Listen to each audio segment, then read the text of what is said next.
Praise the lord పిల్లలు అందరూ బాగున్నారా? నేను జ్యోత్స్నక్కని, New Elim Prayer House Sunday school టీచర్ని. పిల్లలు, నేను మీకు ఈరోజు ఒక స్టోరీ చెప్పాలని ఆశపడుతున్నాను. ఒక ఊరిలో ఒక ఫ్యామిలీ ఉంది. అయితే ఉదయకాలమున తన భార్య చక్కగా అన్ని వంట పనులన్నీ చేసి తన హస్బెండ్ని డ్యూటీకి పంపిస్తుంది. డ్యూటీకి వెళ్ళిన కాసేపటికి తన హస్బెండ్కి ఒక కాల్ వస్తుంది. ఏమని?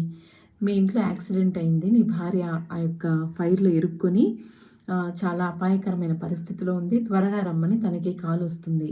వెంటనే ఆ ఫోన్ కాల్ విన్న అతను తన యొక్క వ్యాలెట్ తీసుకోవడం మర్చిపోయి కారు వేసుకొని చాలా ఫాస్ట్గా ఇంటికి వస్తూ ఉంటాడు.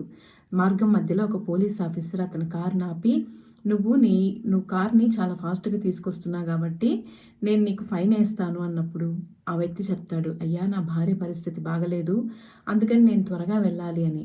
అట్లయితే నీ కార్ లైసెన్స్ చూపించు, ఇన్సూరెన్స్ చూపించు అని అడుగుతాడు. అప్పుడు ఆ వ్యక్తి, అయ్యా నేను తొందరలో ఆ వ్యాలెట్ని ఆఫీస్లోనే పెట్టేసి వచ్చాను, నా పాకెట్లో అన్నీ ఉన్నాయి, కారు ఇన్సూరెన్స్ కానీ కార్డు కానీ లైసెన్స్ కానీ అన్నీ అందులో ఉన్నాయి, నేను మర్చిపోయి వచ్చాను అంటాడు.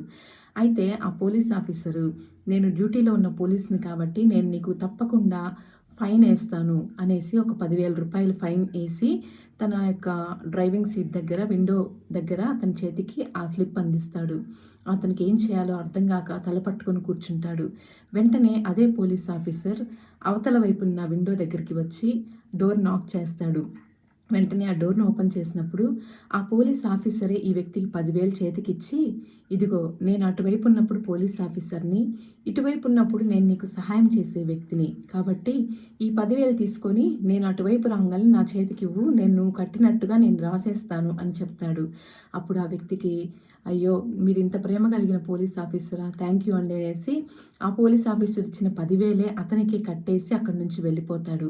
దేవుని మహాకృపను బట్టి తన భార్యకి ఏం జరగకుండా సేఫ్గానే ఉండింది.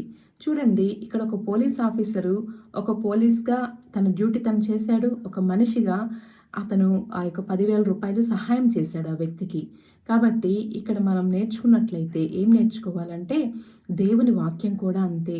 దేవుడు కూడా ప్రేమస్వరూపి, అదేవిధంగా దేవుడు న్యాయాధిపతి. ఆయన ప్రేమ మన కోసం ఎంతకైనా తెగించింది. ఆయన తన ప్రాణాన్ని మన కోసం క్రయధనంగా సిలువలో అర్పించాడు. అదేవిధంగా దేవుడు న్యాయాధిపతి పిల్లలు, ఆయన తీర్పు తీరుస్తాడు. కాబట్టి మనం జాగ్రత్తగా ఉండాలి. ఎందుకంటే మనం చేసే ప్రతి పనిని యేసయ్య చూస్తూ ఉంటాడు. బైబిల్ గ్రంథంలో ఒక వాక్యం ఉంది, హెబ్రేయులకు రాసిన పత్రిక 4వ అధ్యాయము 12వ వచనం. ఎందుకనగా దేవుని వాక్యము సజీవమై బలము గలదై రెండంచులుగా ఎటువంటి ఖడ్గము కంటే